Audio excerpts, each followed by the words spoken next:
EVM विरोधी महारैली महासभा में हमें संबोधित करने वाली आदरणीय सुषमा ताई अधारे साहब,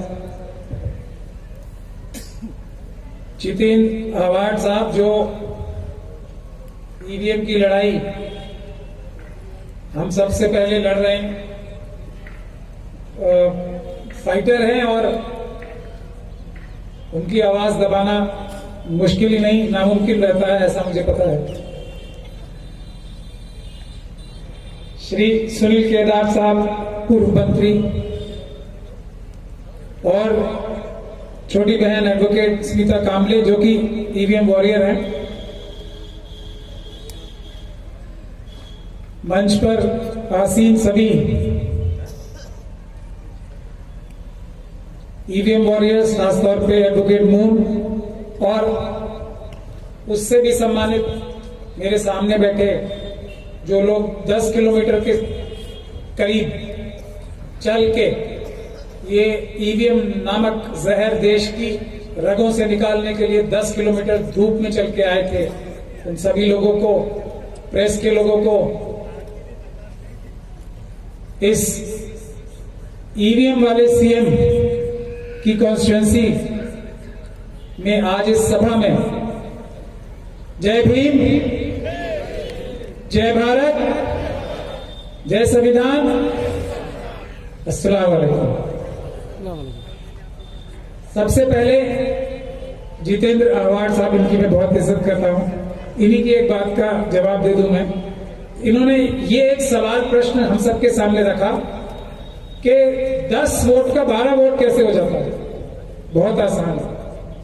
आपने बहुत सारी फिल्में देखी होंगी कि जो चोर होते हैं ना, हाई एंड के चोर जो होते हैं, जो आर्ट और ये सब जेवरात चुराते हैं, फिल्में आती हैं ऐसी, उसमें जो दिमागी बीमारी वाले चोर होते हैं ना, वो ना सिर्फ कि हमें कोई शक और शुबा नहीं है, तो सुप्रीम कोर्ट ने फिर ये कहा जब आपको शक नहीं है तो ये संवैधानिक अथॉरिटी है, इस पे हम कैसे शक करें। लेकिन हम लोगों का सीधा सीधा कहना यह है हमारी सारी पिटिशंस में, और इसलिए अब आप लोग जीतने भी शुरू हो गए। अब ऐसा नहीं है, अदालतों में भी हम लड़ाई जीतने लगे हैं, अब वो टाइम आ गया। हमने पहले दिन से ये कहा कि इलेक्शन कमीशन देश का सबसे बड़ा चोर है वोटों का, सीधा सबसे बड़ा चोर है वोटों का। राजीव कुमार जी सबसे बड़े चोर है वोटों के, और उसमें मैं नहीं जाऊंगा, आवाड साहब ने बता ही दिया है वो कि किस तरीके से सुप्रीम कोर्ट के चीफ जस्टिस को हटा के, जजमेंट को खत्म करके इन्होंने अपने आदमी रख लिया।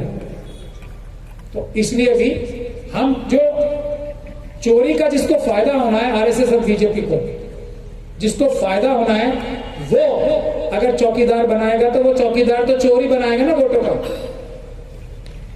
ये भी एक सबूत है। दूसरा सबूत यह है कि बीजेपी क्यों नहीं हार जाती। जहां जहां गड़बड़ी होती है ईवीएम से, वहां बीजेपी के पक्ष में ही क्यों गड़बड़ी होती है।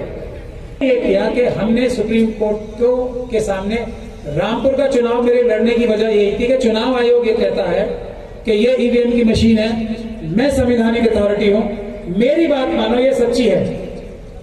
अब आप इनसे कहोगे सर हम इसे उंगली लगा के देख लें, नहीं, छूने नहीं दूंगा मैं, सच्ची है, मेरी बात मानो। मोदी जी सच्चे हैं, मैं कह रहा हूं। तो इसको तोड़ने का, इस चक्रव्यूह को तोड़ने का एक ही तरीका था, और वो चुनाव में के दौरान ही सिर्फ हम ईवीएम को टच कर सकते हैं या यूज कर सकते हैं या उसका इस्तेमाल एक्चुअली देख सकते हैं। तो इसी वजह से मैंने रामपुर से चुनाव लड़ा, और रामपुर में चुनाव लड़के उसकी वजह तो यही चोरी पकड़ने की थी। तो हमने वीडियोग्राफी खुद भी की और चुनाव आयोग को भी मजबूर किया कि वो ईवीएम की सारी की सारी प्रक्रिया की फर्स्ट लेवल ऑफ चेकिंग से, यानी कि चुनाव से करीब 6 महीने पहले जो ईवीएम की प्रक्रिया शुरू होती है उससे लेके और वोटिंग खत्म होने तक की सबकी वीडियोग्राफी करे। और जब उन्होंने आनाकानी की तो हमने दिल्ली हाई कोर्ट में केस डाला और ये इंश्योर कराया कि सिर्फ रामपुर में ही नहीं, पूरे देश में 543 की 543 सीटों पे एक एक ईवीएम की शुरू से लेके आखिर तक की प्रक्रिया वीडियोग्राफी होगी, सीसीटीवी कैम फुटेज होगी और फॉर्म 17C भी सुरक्षित रखे जाएंगे जनता को देने के लिए। मैं कैंडिडेट्स की बात नहीं कर रहा हूं, कैंडिडेट्स को तो मिलते ही मिलते हैं, किसी भी व्यक्ति को देने के लिए। इसके बाद हमने अब सुप्रीम कोर्ट में ये रामपुर की वीडियोग्राफी, और इसीलिए ये स्मिता जी का एक केस तो अभी वो लंबा आएगा, लेकिन हम लोगों ने केस डाला ये कह के कि सुप्रीम कोर्ट को एफिडेविट झूठा दिया था एडीआर की जजमेंट में चुनाव आयोग ने। उसमें उन्होंने ये कहा था कि ईवीएम की, मैं थोड़ा आम आदमी की जबान में बता रहा हूं, ईवीएम की मशीनें वैसे सुरक्षित नहीं है, ये चुनाव आयोग का एफिडेविट है, लेकिन क्योंकि उसकी हर प्रक्रिया में, हर स्टेप में हम एक ऐसा एसओपी यानी कि स्टैंडर्ड ऑपरेटिंग प्रोसीजर यानी कि चौकीदार खड़ा करते हैं हर स्टेज पे। इन चौकीदारों की वजह से, इन हमारे स्पेशल टेक्निक्स की वजह से ईवीएम की मशीनें जो है सुरक्षित चुनाव कराने में सक्षम हैं। तो हमने जो केस डाला सुप्रीम कोर्ट में और जो बचा फिर वो यही डाला कि ये एफिडेविट ही झूठा दिया था, और ये रही उसकी फुटेज। ये सब हमने दिखा दिया कि किस प्रकार से सैकड़ों लोग ईवीएम में छेड़छाड़ करते हुए चुनाव आयोग की मशीन, जो वोट डली हुई मशीनों में चुनाव आयोग के जो पोलिंग पार्टी होती है वो हमने सब लगाए। लेकिन 4 सुप्रीम कोर्ट के जजेस ने, अवार्ड साहब ने थोड़ी तथ्यात्मक बात लेकिन थोड़ी सख्त बात कही है, लेकिन सच्चाई है। 4 सुप्रीम कोर्ट के जजेस ने भी यही बात कही, जिसका आपको सिटिंग जजेस ने, कि हमारे ऊपर प्रेशर है जजेस ने। और ये जज लोया के केस से कनेक्टेड ये प्रेस कॉन्फ्रेंस भी हुई। तो जनता आए और हमें बचाए, ये क्योंकि देश की जनता जो है देश की मालिक है। तो सुप्रीम कोर्ट का और अदालतों का क्या प्रेशर पे है नहीं है, ये आप लोग सब खुद ही अंदाजा लगा लो। लेकिन अगर एक्स्ट्रा मेहनत की जाए, अगर थोड़ा टेक्निक 10 स्टेप आगे छोड़ के, जो मैं भी निताई को बता रहा था कि इनसे आगे हमें 10 स्टेप आगे सोच के अगर हम चलेंगे तो ऐसा नहीं है। बाबा साहब डॉक्टर भीमराव अंबेडकर के संविधान में अब भी इतनी ताकत है, बावजूद सब मुश्किलें मुसीबतों के बावजूद इसके के सभी संस्थान कॉम्प्रोमाइज कर लिए हैं या उसमें छेड़छाड़ कर ली गई है, आज भी इंसाफ और कानून जीतेगा। बाबा साहब डॉक्टर भीमराव अंबेडकर के संविधान में, इस संविधान में आज भी इतनी ताकत है। लेकिन हमें कोशिश ज्यादा करनी पड़ेगी, इंतजाम ज्यादा करने पड़ेंगे, थोड़ा दिमाग बाबा साहब जैसा ज्यादा लगाना पड़ेगा। तो ये पिटीशन हमारी सरवाइव हुई और सुप्रीम कोर्ट ने हमें ये कहा कि यहां तो नहीं, क्योंकि हम इतनी एक साथ सबका नहीं कर सकते फैसला। सब आप तो कह रहे हो सब सीटों की वीडियोग्राफी मंगा के हम ही देख रहे हैं, तो आपको हमने छूट दी, आप निचली अदालतों में जाओ। तो वो छूट लेके हमने सबसे पहला काम किया, पार्लियामेंट स्ट्रीट जाके, पुलिस स्टेशन पार्लियामेंट स्ट्रीट जाके एक एफआईआर कराई कि चुनाव आयोग के भ्रष्ट अधिकारियों ने भारतीय जनता पार्टी के टॉप लीडरशिप से नाम लेके मोदी जी, अमित शाह जी, नड्डा जी, मोहन भागवत जी, जहां मैं भी यहां हूं, हम रैली भी उनके केशव कुंज के बाहर से निकाल के आए अभी। और इस रैली में मैं इसलिए भी पूरा चला आई हूं कि ये एक मैसेज जाना चाहिए। हम लोग अदालत से उतर के सड़कों पे इसलिए आए कि संविधान, ये बाबा साहब का संविधान खतरे में है, इसको नहीं खतरे में आने देंगे। हम आपके साथ किसी भी हद तक, किसी भी कीमत पे और किसी भी लाइन तक चढ़ेंगे, आप सब लोग की गारंटी है, हम लोग रहेंगे आपके साथ। चाहे जेल, चाहे लाठीचार्ज, चाहे कुछ भी, चाहे आंदोलन। तो हमने वो एफआईआर कराई। एफआईआर तो नहीं होनी थी, लेकिन हमने कोर्ट में डाला, कोर्ट ने एक्शन टेकन रिपोर्ट मंगाई। अब उसकी नेक्स्ट डेट है, वो हमें पूरी उम्मीद है कि ये एफआईआर होगी और फिर हम नीचे से ऊपर सुप्रीम कोर्ट जाके इन लोगों को सजा दिलाएंगे। अब बाबा साहब की तरह से फोकस्ड एक्शन क्या है?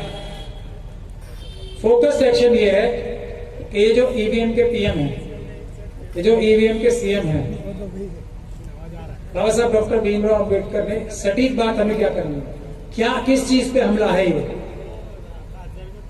ये हमला किस चीज पे, जो लोग इसको अलग अलग तरीके से कहते हैं। मैं एक वोट के अधिकार को इस तरीके से देखता हूं, इस देश के अंदर सभी संपदाओं का, जमीन की गहराइयों से लेकर आसमान की ऊंचाइयों तक बाबा साहब डॉक्टर भीमराव अंबेडकर ने इस देश का मालिक, राजा, हम सबको बराबर का बनाया, एक एक नागरिक को।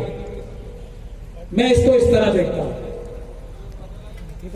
और ये भी बाबा साहब ने कहा था कि मशीन के पेट से, अब रानी के पेट से नहीं, मशीन के पेट से राजा पैदा हुआ। तो ये मशीन का पेट जो है ना, सॉरी बैलेट बॉक्स का, तो ये उसको बैलेट बॉक्स को बदल के पेट में गड़बड़ी कर रहे हैं, जिससे राजा पैदा होंगे।